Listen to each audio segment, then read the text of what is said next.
أهلا بيكم في قناتنا وتلك كانت قصتي.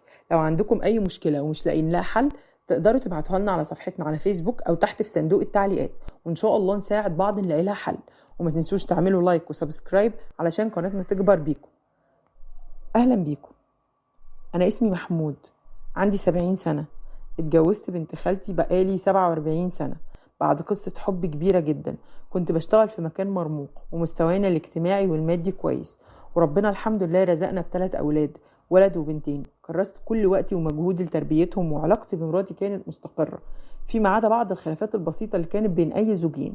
ومرت سنين كتيرة وكبر ولادي، ابني بقى مهندس وبنتي بقت دكتورة، والصغيرة اتخرجت من كلية تجارة واشتغلت محاسبة في نفس المكان المرموق اللي أنا كنت مسؤول فيه.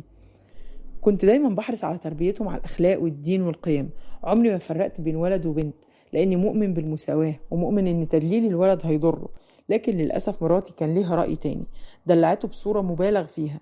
كان بيقل أدبه عليا في أي مناقشة بينا، عمره ما سمع كلامي. أمه دايما كانت بتنصره عليا، وشوية شوية فقدت السيطرة عليه تماما. وبعدها حصل تغيرات مفاجئة لزوجتي، فسابت شغلها وكان عندها وساوس غريبة جدا. وخالتي أيامها كانت بتتدخل عشان تحل المشاكل اللي بينا، وكل ما ابني يزيد في عناده وصوته العالي خالتي اللي هي جدته تتدخل وتقول له هدي مع باباك، عيب كده. بس هو كان بيرد عليها ويقول لها ان ده غصب عني. ومراتي دايما واخده صف، عمرها ما قالت له عيب ده ابوك.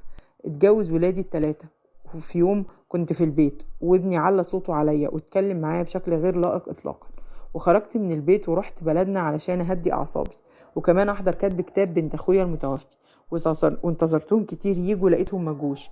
ولما اتصلت بمراتي قالت لي انها خدت العفش ونقلته في فيلا بتاعه بنتي الكبيره، وانها مش هتعيش معايا ثانيه واحده. قلت لها ليه؟ قالت لي عشان المشاكل اللي بتعملها مع ابننا، واني ما بحبوش واني غيران منه. بصراحه انا كأب اتصدمت. اصل هو في اب هيكره ابنه اول فرحته؟ والغريب بقى ان محدش من ولادنا عاوز يعيش معاها اصلا. حتى ابني اللي هي واقفه في صفه طول الخط عمال على بطال مرضيش انها تروح عنده، فراحت الفيلا بتاع بنتي لانهم مش عايشين فيها اصلا، عايشين في شقة تانية قريبة من المدارس بتاع ولادها.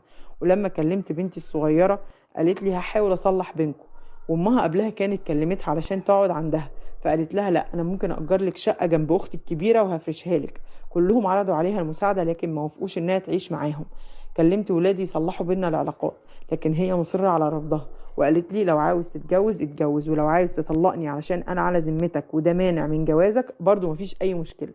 بصراحة انا محتار، ايه سر تغيرها المفاجئ ده رغم اننا خلاص على مشارف النهاية؟ هي اصغر مني ب4 سنين بس، عندها 66 سنة، ومن بعد اخر محاولة للصلح محدش حتى من ولادي بيكلمني. خايف اموت لوحدي وبفكر اتجوز، لكن برضو مش سهل على واحد في سني انه يتعرف على حد من جديد ويبدأ حياة جديدة. لصاحب المشكلة، انت ما قلتش ايه اسبابها في طلب الطلاق؟ اكيد في حلقة مفقودة. لو كان السبب مشاكلك مع ابنك من باب اولى كانت تطلب الطلاق قبل ما ابنكم يتجوز. السؤال التاني الاهم، ليه ولادك مش بيسألوا عنك؟ هل مشاغل الحياة ولا واخدين صف امهم وواخدين موقف منك؟ لازم نعرف اجابات الاسئلة دي عشان نقدر نجاوب بموضوعية جديدة، لان برضو اكيد مش سهل عليها تتطلق وهي في السن ده، اكيد هتتعب من الوحدة زيك بالظبط. ويا ريت لو ينفع ان احنا نتدخل ونحل المشكلة بينكم ما تنساش ابدا تبعت لنا بياناتك. شكرا ليكم.